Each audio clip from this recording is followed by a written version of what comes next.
Hi, I'm Lowell. I let my brother and his wife live in my $10 million mansion, fed them, trusted them, even called them family. They forged my name, stole my company, and told everyone I'd lost my mind. Then, right in front of the people I once called my blood, he hit me. She spat in my face, said, "Even a dog is more useful than you." Now I've got $300 to my name, and a secret on my father's island that might just burn everything they built to the ground.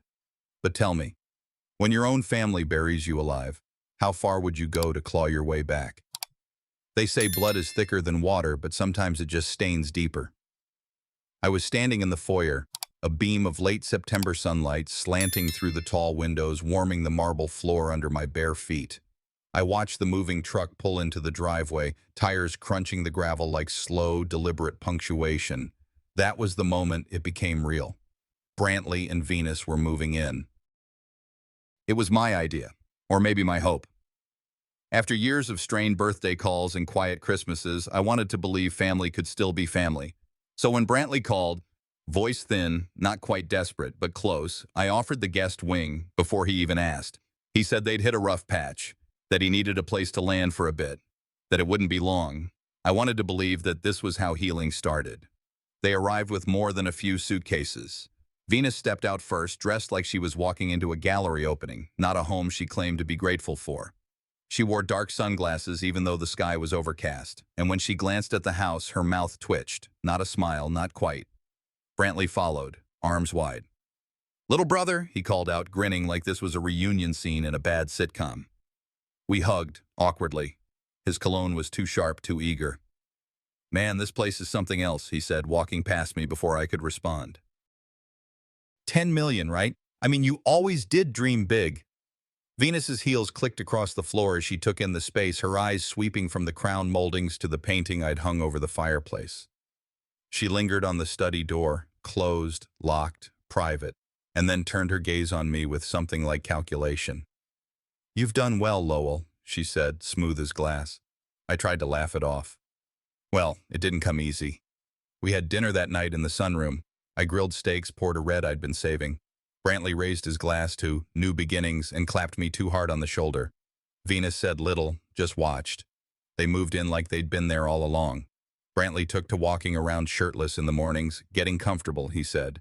He made comments in front of the housekeeper, little jabs about how he always knew this land had potential, how Dad used to say he'd be the one to inherit it.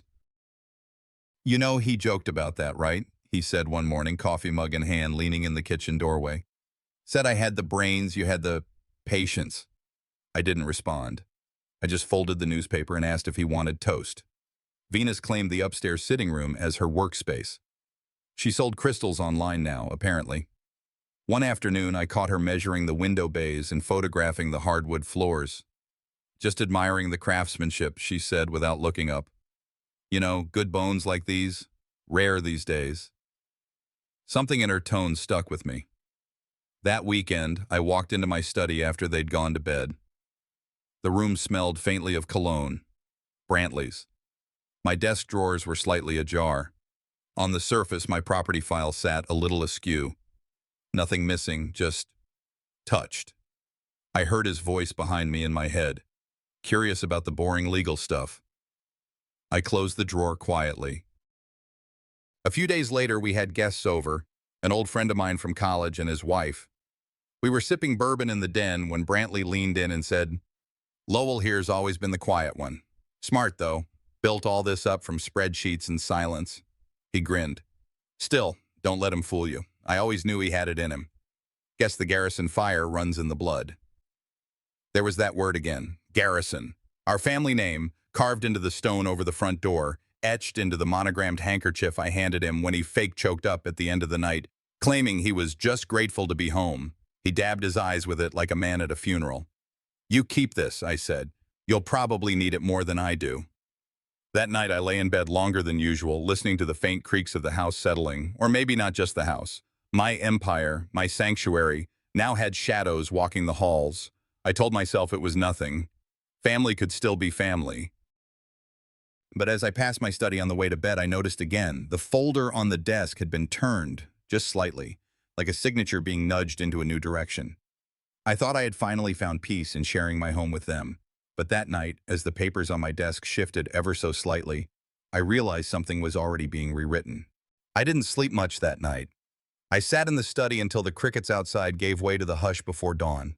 The documents sat untouched where I'd left them, or rather, where Brantley had. My name was signed on a page I never remembered reading, let alone approving. It was clean, too clean. A mirror of my signature from the company's old acquisition forms, same pressure on the L, same angle on the tail of the garrison.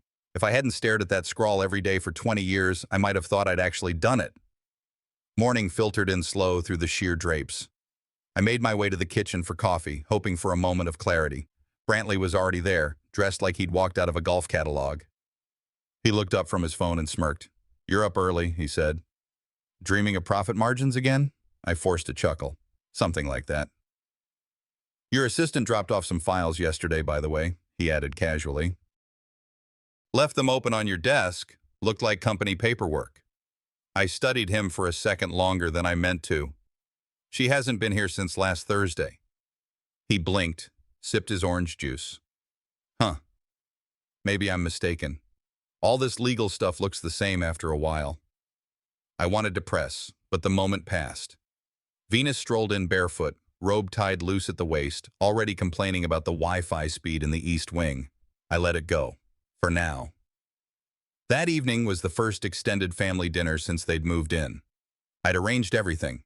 Hired a private chef, had the long dining table set with the fine china I never used, pulled out the garrison-etched crystal glasses we only used on holidays. I even had the fireplace lit for ambiance, though it wasn't all that cold.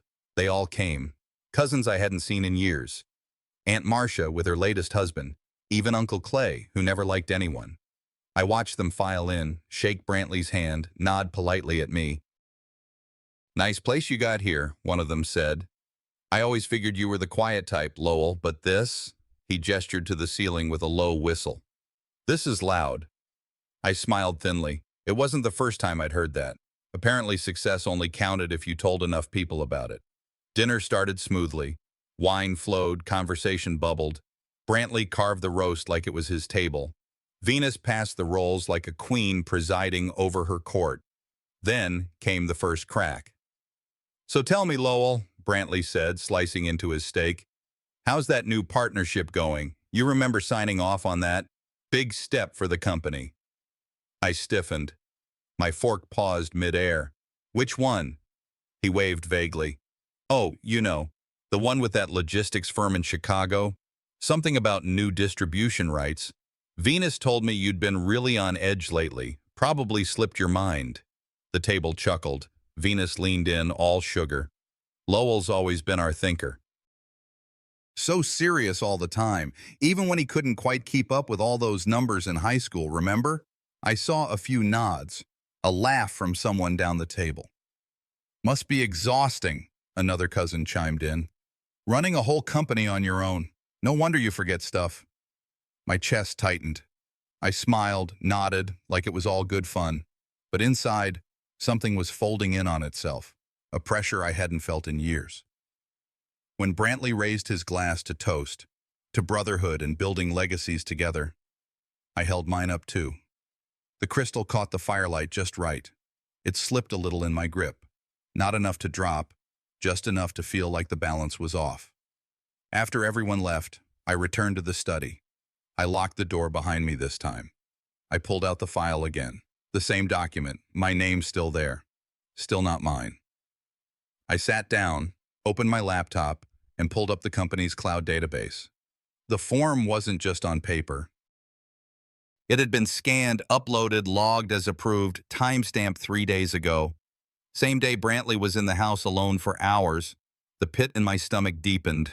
This wasn't a misunderstanding. It wasn't some clerical accident or bad memory. It was intentional, and it was just the beginning.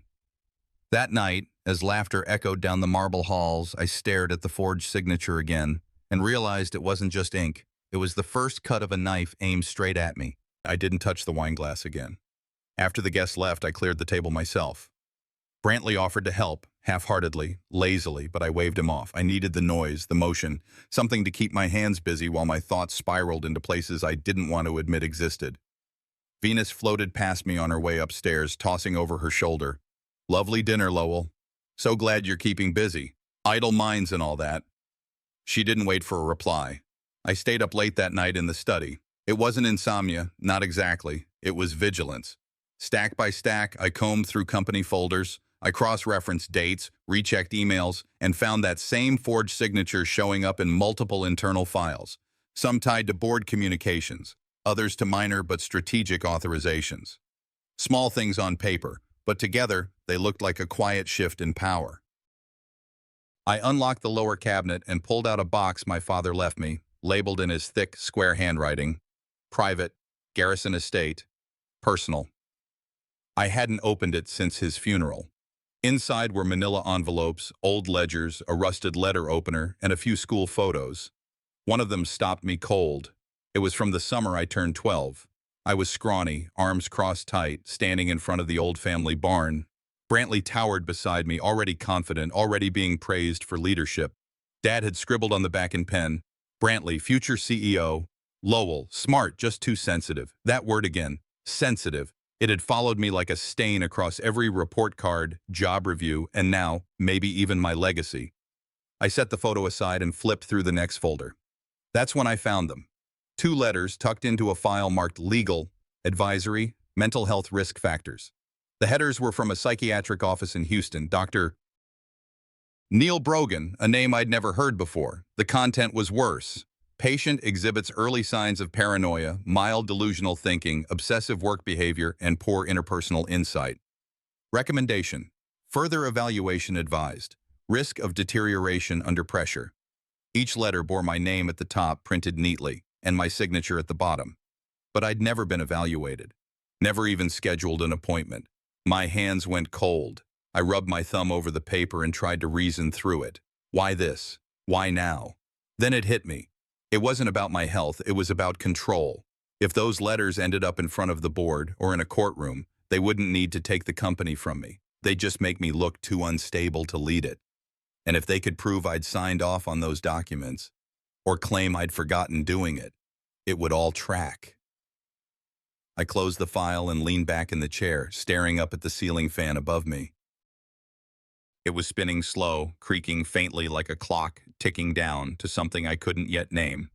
A quiet knock came at the door. I jumped, quickly tucking the file under a stack of books. It was the housekeeper. "Just checking if you needed anything before I head out, Mr. Garrison." "No," I said. "Thanks, Clarice. Get home safe." After she left, I walked to my dresser and reached for the handkerchief drawer. I don't know why. Maybe just a need to hold on to something solid. Something that had meant something once, but it was gone. The monogrammed one. The same one I'd handed Brantley at the dinner party a week earlier. I hadn't thought about it since. Figured he'd pocketed it or left it in a jacket somewhere. Still, something about its absence now. It felt deliberate. That handkerchief had been a kind of peace offering, a bridge between brothers. Now, like everything else I'd built, it was being twisted into something else, or prepared to be used in a way I hadn't seen coming. I sank into the armchair beside the window and stared out over the dark lawn. The security lights flicked on as a squirrel darted past the bushes. My mind wandered back to our childhood, how Brantley used to test me, locking me out of the treehouse, telling me Dad said I wasn't ready, laughing when I cried and saying, "Toughen up, Lowell, you'll never run anything acting like that." And Dad would say, "He means well, son. Brantley's just trying to teach you the real world." Now here I was, staring at letters designed to erase me from my own reality, and they'd already begun the job. For years I'd swallowed their judgment, telling myself it was only words.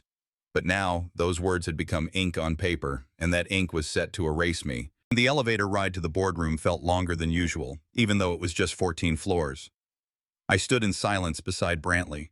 He adjusted his cufflinks, humming some tune like we were heading to brunch.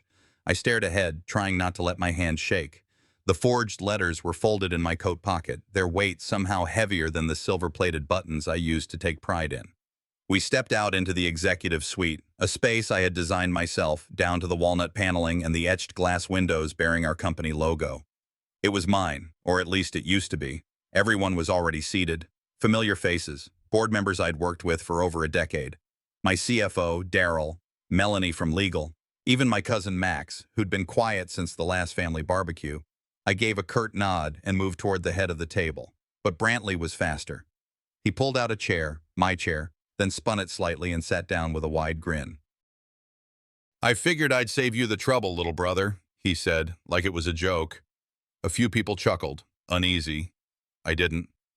I sat to his left, straightened the papers I'd brought, and opened my mouth to start. That's when he cleared his throat.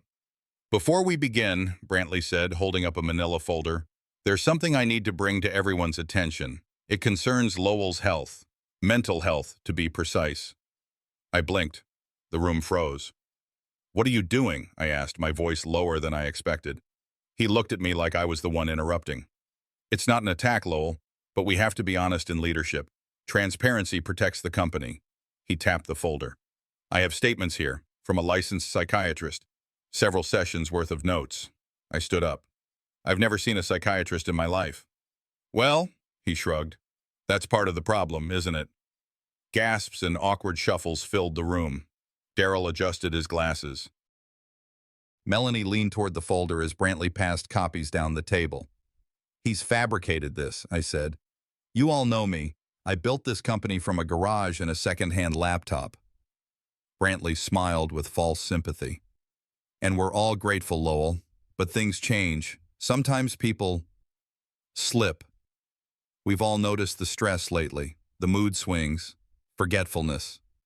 "Forgetfulness?" I said, almost laughing. "You mean those documents you planted in my study?" A low murmur rippled through the room. Melanie raised a hand. "Maybe we should table this until legal has a chance to review." "No," Brantley interrupted. "They deserve to know now. The board needs to be protected. Our investors, our people. And Lowell, he needs rest. Time away." I looked around. Eyes avoided mine. Whispers hissed under breaths. The glass walls that once symbolized my transparency now felt like a cage. I turned to Max. "You know this isn't real." Max swallowed. "It's just a lot, Lowell. Maybe we should all take a breather." And that's when Brantley made it physical, without raising a fist. He set his water glass down on my notes, deliberate. No coaster. The condensation bled into the paper slowly, like a wound spreading beneath a bandage. I clenched my jaw, hard. The meeting spiraled from there. Motions were proposed. Temporary suspension, they called it, pending a wellness evaluation. My voice was stripped down to noise. Every word I offered was dissected, twisted, repackaged as instability. I left before the final vote. I didn't need to hear it. Outside, the sky was gray. I lit a cigarette, even though I hadn't smoked in years. I stood there on the balcony looking down at the city I had helped shape. Glass towers, neon signs, rooftops with my name on them. And yet, all I could feel was the weight of invisibility. Not even exile, just erasure. The phone buzzed in my pocket. A text from cousin Lydia. "Hey, heard what happened. Are you okay? Venus has been saying some weird stuff about you. Maybe call me?" I didn't answer. Instead, I walked, blocks away, past buildings I'd donated to, past murals I'd funded, past people who used to shake my hand. That evening, back at the mansion, I overheard our housekeeper whispering to the gardener. "I thought Mr. Lowell was the smart one," she said, "but Venus told my sister he's not well. Poor man. Must be hard on Brantley, carrying everything." I stepped back before they saw me. I couldn't even bring myself to go inside. I sat in my car, stared at the steering wheel for what felt like an hour. That night, I paced the hall outside my own bedroom like a ghost. I went to my office, my real sanctuary, and opened my drawer. The monogrammed handkerchief was gone. It wasn't valuable, not financially, but it had been mine, from my father, embroidered with a G. I remembered handing it to Brantley during his first night here, when he faked that little emotional moment. I don't know what made me check the drawer, I just knew it would be gone. What else had he taken?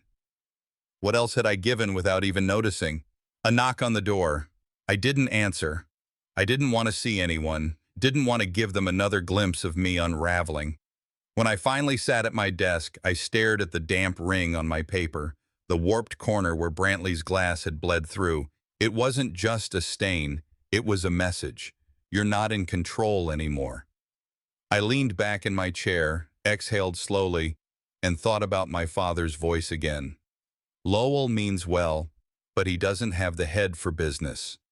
They were all using it now, twisting it into a prophecy, and I had let them.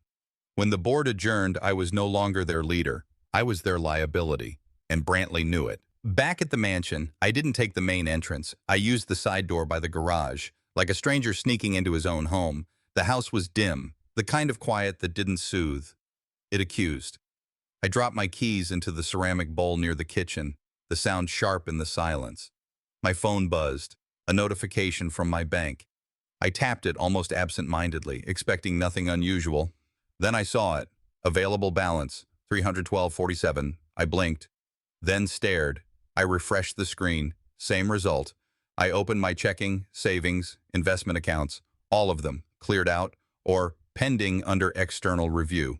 My access was frozen, permissions revoked. I sat down hard at the edge of the bar stool. For a second, I couldn't move. My body knew what my brain was still trying to process.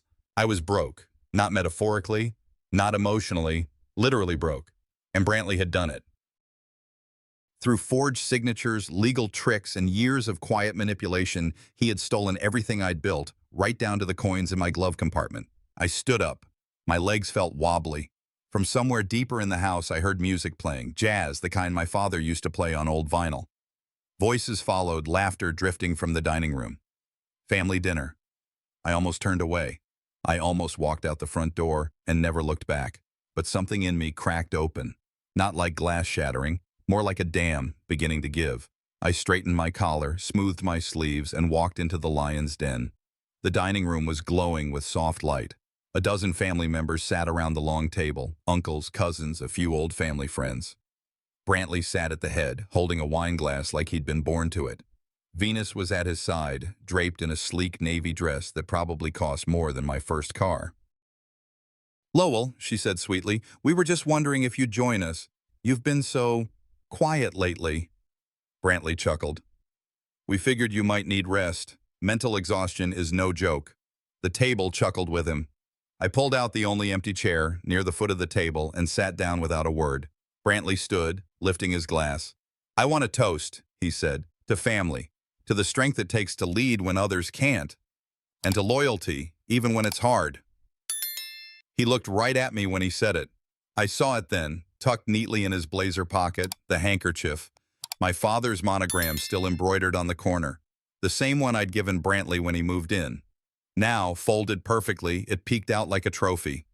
He raised his glass a little higher. "To carrying burdens we didn't ask for." Another round of polite laughs. My cousin Dan leaned over. "Hey, man, Venus said you've been under a lot. You doing okay?" I didn't answer. I just stared at my plate. Brantley sat down again, cut into his steak. "It's hard, you know," he said casually, "watching someone spiral, especially someone you look up to." I looked up. "You never looked up to me," he smiled. "Maybe not, but I tried to protect you. Still am." Venus leaned in now, her voice sweet and venom-laced. "We just want what's best for everyone. You've always been passionate, but sometimes passion needs supervision." I clenched the napkin in my lap. My heart was racing, but I kept my voice steady. "You stole my accounts." Brantley shrugged. "You weren't using them responsibly." I stood. "This is my house." "Is it?" he said, tilting his head. "There's a difference between owning a building and being able to manage what happens inside it." Venus tapped her wine glass gently. The ring of crystal on crystal echoed. "You know, Lowell," she said, smiling just enough to look civil, "even a dog is more useful than you." Silence fell. Not a stunned silence. Not a silence of people rushing to my defense. Just stillness. A few eyes dropped to their plates. One aunt shifted uncomfortably in her chair. No one said a word. And that was the loudest sound of all. I didn't yell. I didn't throw anything. I just stood there, breathing slow, tasting the copper tang of humiliation at the back of my throat. The same breath I'd been holding since I was 10 years old. Since Dad said, "Let your brother take care of it. He's better at numbers." Since Brantley first called me emotional. Since I handed over keys, papers, space, and trust, 1 inch at a time, hoping they'd finally see me as enough. but enough was never on the table. I left the room without another word. I heard the scrape of forks picking up again behind me, as if nothing had happened. Upstairs, I sat in the dark, the kind of dark that lets your thoughts echo. I opened my laptop, tried to log into my investment account. Blocked. Tried my email. Password changed. All doors were closing, all exits sealed, all but one. There was a place, an old cabin on an island off the Gulf Coast. My father's idea of solitude. No one had used it in years. The deed was still in my name, unless Brantley had gotten to that too. I checked the online registry. It was still mine. For now, I closed the laptop, looked around the room. Not much here I needed. For the first time in my life, I wasn't afraid of their judgment. I was afraid of what I might finally do. I didn't sleep that night. I paced the hardwood floor in my bedroom until the first light crept through the blinds, dragging long shadows across the walls. Something inside me had shifted. Something final. I showered, dressed with intention, and walked down to the study just as the house began to stir. Sunlight filtered through the heavy curtains, warm and golden, mocking the frost building in my chest. Brantley was already there, of course, sitting at the desk like he owned it. He sipped coffee from a mug I'd bought during a trip to San Diego, my name printed across it in fading blue letters. His legs were crossed, a newspaper open on his lap. He didn't even glance up when I entered. I dropped the manila folder in front of him. The sound echoed, sharp, deliberate. He looked down, then up at me, finally smiling. "Morning, sunshine. Something on your mind?" "I want an explanation," I said. My voice wasn't loud, but it cut through the air. "You forged power of attorney documents, transferred funds, blocked my accounts. You've stolen from me." Brantley tilted his head, not in shock, more like amusement. He took another sip, leaned back, and said, "Lowell, it's not forgery if everyone already believes you're unstable." My fists curled involuntarily. He saw it. He wanted me to explode, give him the out, the performance he could spin as proof. I took a breath. Steady. "You're bluffing," I said. "You think you've cornered me, but this house, this company, is only yours," he interrupted, "until someone else proves you're unfit." He stood, brushing crumbs from his shirt, which, thanks to your recent behavior, shouldn't be hard to demonstrate. I didn't respond. Instead, I walked out, crossing the hall to the sitting room where some of the family had gathered for brunch. The smell of bacon and fresh coffee floated in from the kitchen. Aunt May was chatting with Uncle Ellis about a property in Galveston. Cousin Nate scrolled through his phone. I cleared my throat. "Can I speak with everyone for a moment?" I asked. Heads turned, a few reluctant nods. "I know things have been tense, but I need you to hear me clearly. Brantley and Venus have been lying. They've manipulated documents, drained my accounts, and forged medical records to paint me as mentally unstable. They're stealing everything." May's brow furrowed. "Lowell, honey, are you sure?" Brantley entered just in time, all charm and timing. "He's been under tremendous stress," he said smoothly, placing a hand on my shoulder like we were still brothers. "You know how paranoia works. It makes you see betrayal in shadows." I shook his hand off. "Don't touch me." He turned to the group. "Look, I've tried to protect him. We all have. But he's seeing conspiracies where there are none." "He said you forged documents," Nate said. Brantley sighed. "He's confused." It happens. There it was again, that calm tone, like I was a child who'd wandered into the middle of a conversation I couldn't comprehend. "I'm not confused," I snapped. Then Venus entered, holding a tray of glasses. She walked straight to the side table, picked up the crystal glass I'd used during our last dinner, and with the subtlest flick of her wrist, tipped it over. Water spilled across the table, running in slow rivulets like veins across the wood. "I suppose some things just slip," she said, with a small smirk. I looked at the glass, then the faces. Some looked away.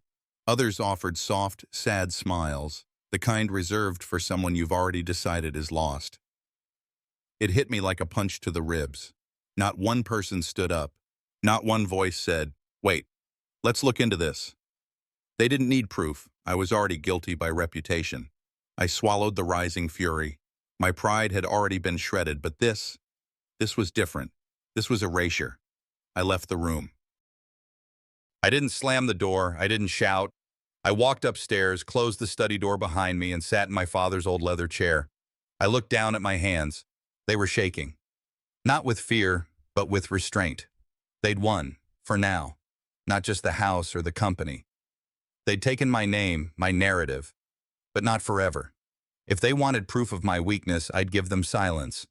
And in that silence, I would sharpen the blade they never saw coming. And I spent the rest of that night in silence, not because I had nothing to say, but because I needed to listen closely. Every word they'd said, every whisper exchanged when they thought I wasn't listening, every document touched by fingerprints that weren't mine, it all settled into a quiet place inside me, hardening like cement. By morning, the entire house felt colder.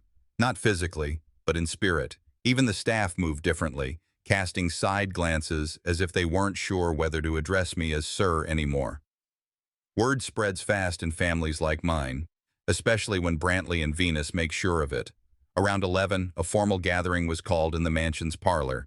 They framed it as a family intervention, a chance to talk things through. I wasn't naive. It was a show. I was the stage. I arrived last. The room was full. Every aunt, uncle, cousin that could make the trip had. Even Uncle Clive, who never left his ranch in Amarillo unless someone was dead or getting married.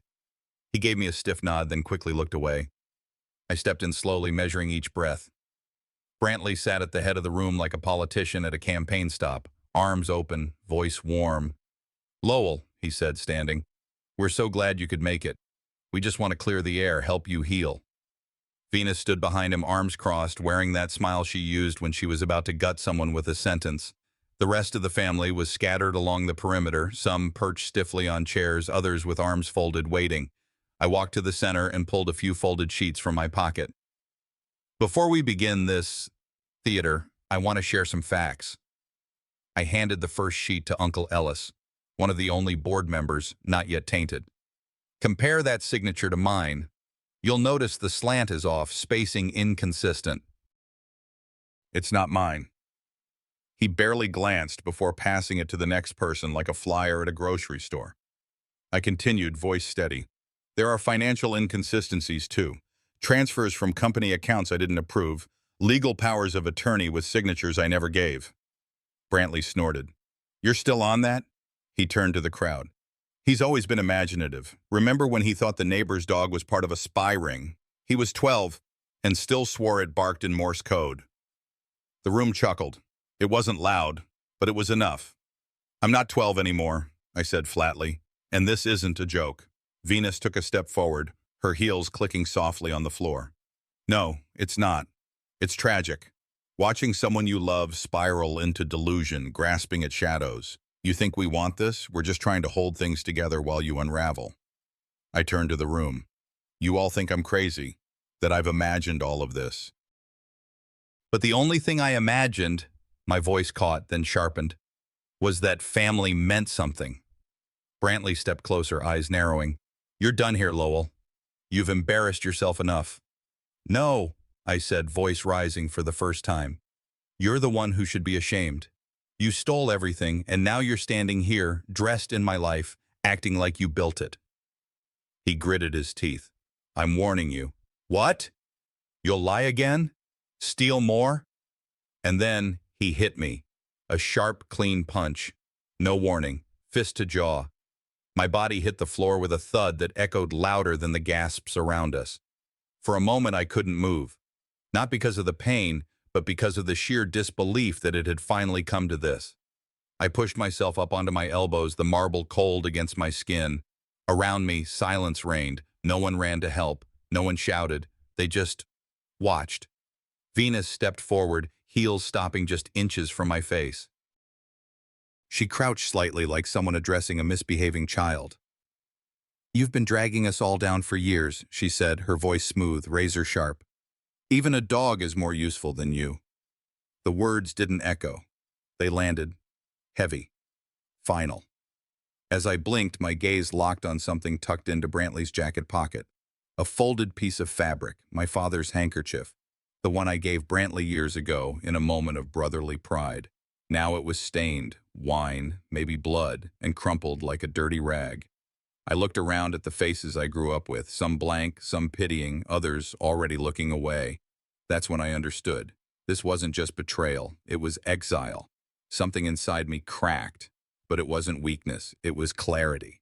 I let my hand drop to the cold marble again, but this time not in defeat, in decision. In that moment, lying on the cold marble floor, I understood. Family wasn't blood. Family was the knife pressed to my throat. I didn't pack. I didn't say goodbye. I walked out of that mansion with nothing more than a canvas duffel bag, a swollen jaw, and $300 in my pocket. I passed through the front door like a ghost slipping out of his own funeral. They didn't stop me. Why would they? As far as they were concerned, the burial was done. I used a rideshare under a fake name, prepaid. Took me straight to the docks where my father's old boat, the Mercy Belle, had been docked for years, rust biting into her frame like forgotten time. I wasn't sure she'd even start. But when I turned the key, the old girl sputtered, choked, and came to life. The Gulf air slapped me awake, stung my bruises. As I pulled away from the mainland, I watched the Dallas skyline shrink, the sun low behind it. There was no sadness, only clarity, the kind you get when you realize there's nothing left to salvage. The island was just a speck on most maps. My father bought it back in the late 80s, called it Solitude, but it was really his escape hatch. No one in the family cared for it. No beach, no resort potential, no Wi-Fi. Just wind, stone, salt, and an old cabin buried in a thicket of cedar. By the time I docked, night had rolled in.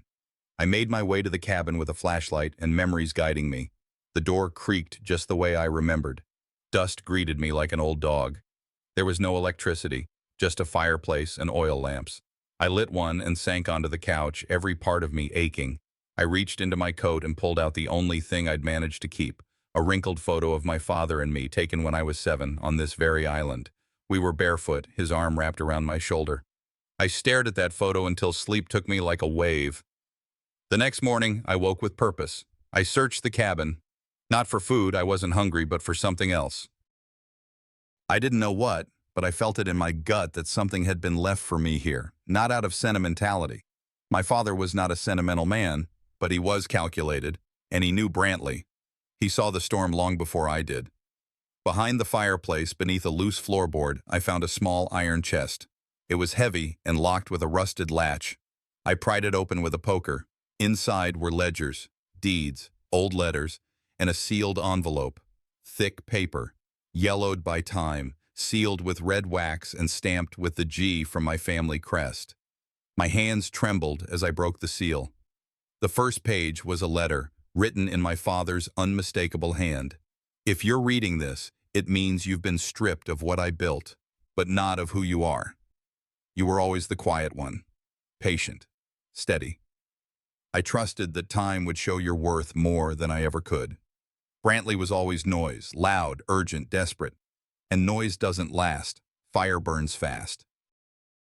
But you were the ember I knew would survive the storm. The rest of the folder contained copies of corporate documents, original charters, trust amendments, land ownership records, all bearing his signature. Every one of them named me as the primary beneficiary and sole successor, dated, notarized, legal, hidden away, unreachable until now. At the bottom of the chest was a smaller envelope marked simply, Evidence. Inside, scanned pages of emails, financial transactions, a USB drive, and then, clear as day, copies of forged papers signed in Brantley's handwriting. Some even contained notary seals from a man who had been dead for 3 years. My breath caught in my throat. This wasn't just proof. It was a weapon. Enough to sink Brantley, Venus, and every rotten co-conspirator who helped them bury me. I leaned back in the wooden chair, that envelope resting on my lap like armor. The wind howled through the cracks in the cabin walls, but it no longer felt cold. It felt alive, like the island itself had been holding its breath, waiting for someone to come dig up the truth. I reached into my coat pocket and pulled out what I'd picked up from the floor that awful night, Brantley's stained, wrinkled handkerchief, the one I gave him with pride, now dirty, torn, stinking of wine and betrayal. I placed it beside my father's sealed letter, 2 pieces of fabric, one corrupted, one pure. I knew which one I was now. As the tide pounded the shore, I realized the island wasn't my prison. It was the armory my father had left me to end the war once and for all. The boat rocked gently beneath me as the mainland came into view. Familiar, but different now. The sun was just cresting the skyline of Dallas, casting a golden hue on buildings that once symbolized power, success, and belonging to me. Now they looked like monuments to a lie. I stepped off the dock, not with hesitation, but with measured breath. Each step back into the world was deliberate. I didn't come back to plead. I came to end it. 3 days after leaving the island, I walked into the boardroom with nothing but a leather folder tucked under my arm and the scars they gave me still etched across my jaw. The family had convened under the pretense of resolution. Brantley called it a meeting to bring peace. The irony was almost insulting. The room was packed. Executives, cousins, uncles who hadn't spoken to me in years, all lined up in tailored suits and rehearsed smiles. I could feel their eyes on me as I entered, some curious, some wary, most expecting a broken man ready to beg for scraps. I didn't say a word. I took the seat at the head of the long walnut table, my father's seat, though I'd never dared occupy it before. The silence was thick. I placed the folder on the table and looked up. Brantley shifted in his seat. Venus gave me that smirk she'd perfected, the kind that said, "You lost. Stay down." "I won't waste your time," I began, voice low but steady. "What I have here doesn't need explanation, just your attention."